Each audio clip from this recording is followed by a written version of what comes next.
ഇപ്പോഴും കഥയിലൊരു കൺഫ്യൂഷൻ നിലനിൽക്കുകയാണ്. പക്ഷേ അതായത് ആ ഒരു പക്ഷേയിൽ ഒരുപാട് കൺഫ്യൂഷൻ ആണ്. ഒരു കൺക്ലൂഷനിലേക്ക് എത്താൻ വേണ്ടിട്ട് നിൽക്കണേ. എന്താന്ന് പറഞ്ഞാൽ നിങ്ങൾക്ക് വേണ്ടിയിട്ടുള്ള പണിഷ്മെന്റ് ആണ് ഇതിലിരിക്കുന്നത്. അയ്യോ എന്താ നിങ്ങൾക്ക് വേണ്ടിയിട്ടുള്ള പണിഷ്മെന്റ് ആണ് ഇതിലിരിക്കുന്നത്. പക്ഷെ നിങ്ങൾ ആരാണ് എന്നുള്ളത് ഇപ്പോഴും ഇവർക്ക് മനസ്സിലായിട്ടില്ല. സംഗതി ഇത്ര മാത്രമേ ഉള്ളൂ. ഈ ഒരു ഗെയിം കഴിയുമ്പോൾ, നമ്മൾ എന്തായിരുന്നു ഗെയിമിന്റെ പേര്? പുട്ടും കുറ്റി തട്ടും കുറ്റി. ഈ ഒരു ഗെയിം കഴിയുമ്പോൾ ഇതിൽ ജയിച്ചിട്ടുള്ളത് ഒരു പക്ഷേമില്ലാതെ, ഒരു പക്ഷഭേദവും ഇല്ലാതെ കൺഗ്രാജുലേഷൻസ്. എങ്ങനെ കറക്റ്റ് എണീക്കാൻ പറ്റുന്ന? ഒരുമിച്ച് ടീമിനെയും കൂടെ എണീപ്പിക്കൂ. Okay, very good. അവിടെ നിന്ന് ഇതായ മതി. Congratulations to Binu Adimali and team. Okay, അപ്പൊ ഇത്രയേ ഉള്ളൂ സംഗതി. നിങ്ങൾക്കായിട്ട് നിങ്ങളുടെ ഈ 5 ബോക്സിൽ അടങ്ങിയിട്ടുള്ള ടാസ്കുകൾ നിങ്ങൾക്ക് കാണിച്ചു തരും. ശ്രീവിദ്യ വളരെയധികം കൂളാണല്ലോ. ഇത് 5 ഞാൻ കാണിച്ചു തന്നോട്ടെ. നിങ്ങൾ നോക്കരുത്, നിങ്ങൾക്ക് ഇത് കാണാനുള്ള റൈറ്റ് ഇല്ല. ഓക്കെ, കണ്ടല്ലോ. ബിനീഷ് ബാസിന്റെ കൃഷ്ണമണിയിൽ നോക്കിയാൽ എല്ലാം നമുക്ക് മനസ്സിലാവും. കണ്ടല്ലോ.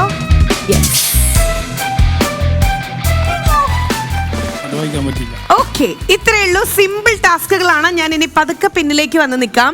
ഓക്കെ, അപ്പൊ ബിൻചേട്ടാ ഏറ്റെടുക്കല്ലേ? ബിൻചേട്ടന്റെ കയ്യിലാണ് ഇവർക്ക് സിമ്പിൾ ടാസ്ക് വേണോ വലിയ ടാസ്ക് വേണോ എന്നുള്ളത്. മനസ്സ് ഏതാണെന്നുള്ളത് ദിപ്പറി.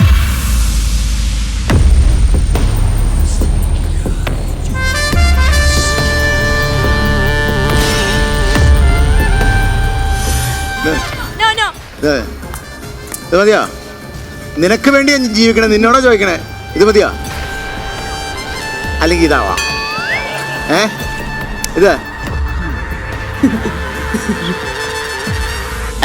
ഇത് മതിയാടി? ഇത് മതിയാ? ഇതോ?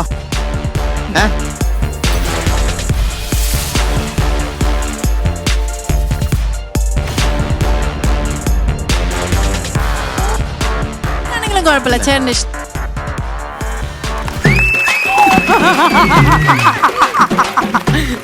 Oh my God! തിരുപ്പതി ആയില്ലേടി നിനക്ക്? ഓക്കെ, ശരി. ബാക്കി എല്ലാം നമ്മൾ ക്ലോസ് ചെയ്യാണ്. യെസ്. അപ്പൊ ബിനുചേട്ടൻ നിങ്ങൾക്ക് വളരെ സ്നേഹത്തോടു കൂടി സെലക്ട് ചെയ്ത് തന്നിട്ടുള്ള ടാസ്ക്. ബിനുചേട്ടൻ ആദ്യം ഒന്ന് വരൂ. കാരണം ഇത്രയും ലളിതമായ മനസ്സുള്ള ഒരാളാണ് ബിനു അടിമാലി.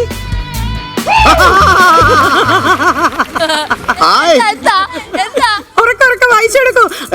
അല്ല ബിനുചേട്ടാ, ഇപ്പഴല്ലേ ആഹ്ലാദിപ്പിൻ അവരോട്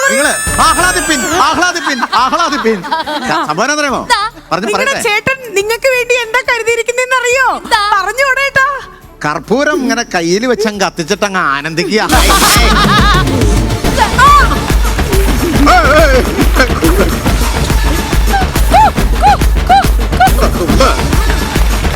അയ്യോ,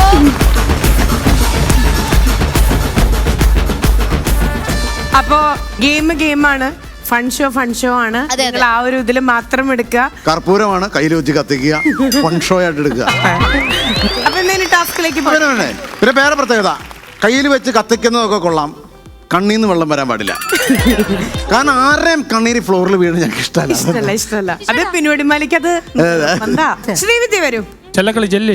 കാരണം ആരതി ഒഴിഞ്ഞ് തുടങ്ങണമെങ്കിൽ അത് ശ്രീവിദ്യ തന്നെ വേണമെന്ന് ബിൻചേട്ടൻ പറയണേ.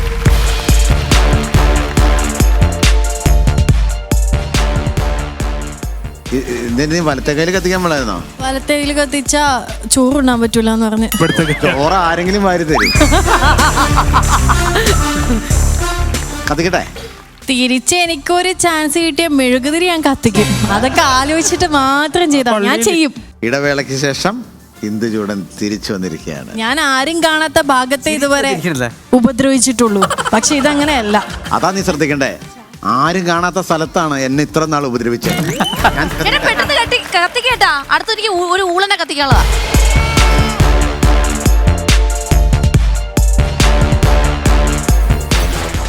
പെട്ടെന്ന് ഉദ്ഘാടനം ചെയ്യ്. ശ്വാസം പതുക്കെ വിടറി.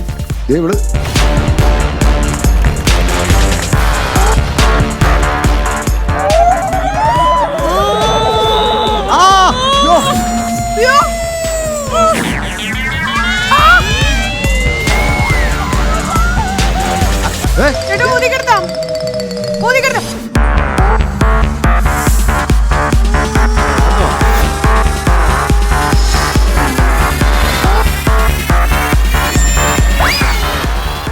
എന്റെ 2 കിലോ ഇറച്ചി തന്നിട്ട് നീ പോയാ മതി.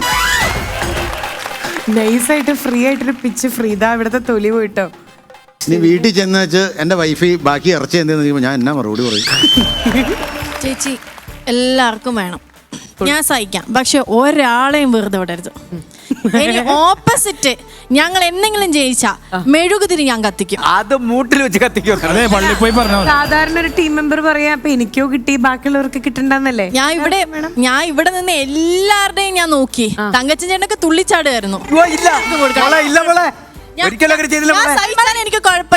സഹിച്ചാൽ എനിക്ക് കുഴപ്പമില്ല, ഇവർക്ക് എല്ലാവർക്കും കുട്ടിത്തല്ല, ഇത് വേറെ വിമോശനം. മതി മതി പെട്ടെന്ന് എനിക്ക് ഊള കത്തിക്കണം. പെട്ടെന്ന് പെട്ടെന്ന് കത്തിക്കട്ടല്ലേ അനു വേണോ അത് വേണോ? അനു വേണോ അത്? എന്താ ചേച്ചി? ഈ 6 വർഷം ഈ ഒരു കോമ്പൗണ്ട് കേട്ടോ നിങ്ങളെ രണ്ടുപേരെയും സക്സസ്ഫുൾ ആക്കിയത്. അതാ എന്റെ കൈ തന്നെ നീ കത്തിക്കണല്ലേ. എത്ര നാളത്തിന് ശേഷോ ഇതുപോലുള്ള ആചാരം ഇനിയുണ്ടോ ചേച്ചി? ഉണ്ടോ? മനുഷ്യനെ ചുട്ടുന്നത്. തലയ്ക്ക് തലയിൽ നമുക്ക് കടുംചായ വെച്ച് എത്തിച്ചല്ലോ. ഒന്നുകൂടെ ആലോചിച്ചിട്ട്. ഒന്നും ആലോചിക്കാനില്ല. ഇത് എന്റെ അച്ഛന് വേണ്ടി ഞാൻ സമർപ്പിക്കുന്നു. കാരണം എന്റെ അച്ഛനെ ഒരു ദിവസം എന്റെ അച്ഛൻ എത്ര പ്രാവശ്യം തുമ്മുന്ന് അറിയാമോ? എന്റെ അച്ഛന് വേണ്ടിട്ടാണ് എന്റെ അച്ഛന്റെ കയ്യിരിപ്പുണ്ട് തുമ്പിനെ ഞാൻ ചെയ്യാൻ. കേട്ടാ. അപ്പൊ ഞാൻ ഉദ്ഘാടനം ചെയ്യാൻ വേണ്ടി പോവാണ്. നിങ്ങൾ എല്ലാരും കൈയടിച്ചേ.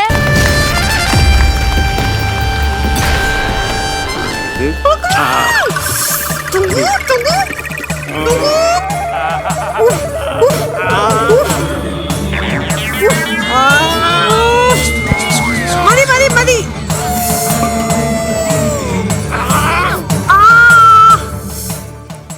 പുള്ളിയെ പോലെ ചേട്ടാ, അനി ചേട്ടൻ പറയട്ടാ, ബാറ്റ് നടത്തുന്നത് ആരാ? നിന്റെ അച്ഛൻ വേദനിക്കുന്നുണ്ടല്ലേ? പോലെ അല്ലല്ലേ? അല്ല മോളെ, ഞാൻ അല്ല ദിനേശേ. വലിയ സുഖമില്ലല്ലേ? എല്ലാരും വാ. എന്താണ്? നമ്മളൊരു ഫംഗ്ഷൻ നടക്കുമ്പം കുറച്ച് പേര് മാത്രം ഭക്ഷണം കഴിച്ചിട്ട് ബാക്കിയുള്ളവർ പുറത്ത് എത്തുന്നത് ശരിയല്ല. ഒരു പക്ഷ ഉണ്ട് അളിയാ, ഒരു പക്ഷ ഉണ്ട്. അയ്യോ, പക്ഷേ ഉണ്ടെങ്കിൽ ബാക്കി എല്ലാവരും ഒരുമിച്ച് വന്നോളൂ.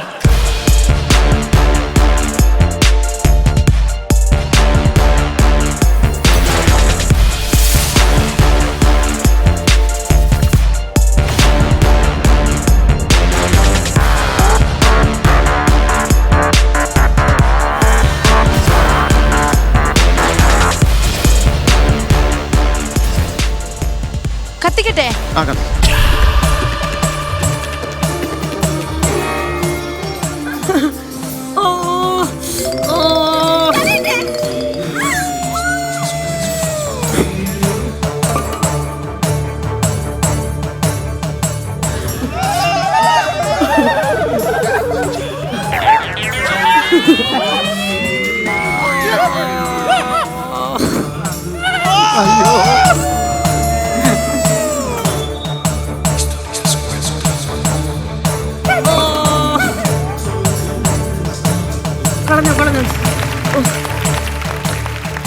എങ്ങനെയുണ്ടായിരുന്നു ഈ ഒരു ടാസ്ക്? നന്നായിരുന്നു. ഒരു മുട്ട ഇടിക്കുന്ന ഓംലേറ്റ് അടിക്കാറുണ്ട്. ഹാസ്യം കേറി പോയില്ലോടാ അങ്ങ്.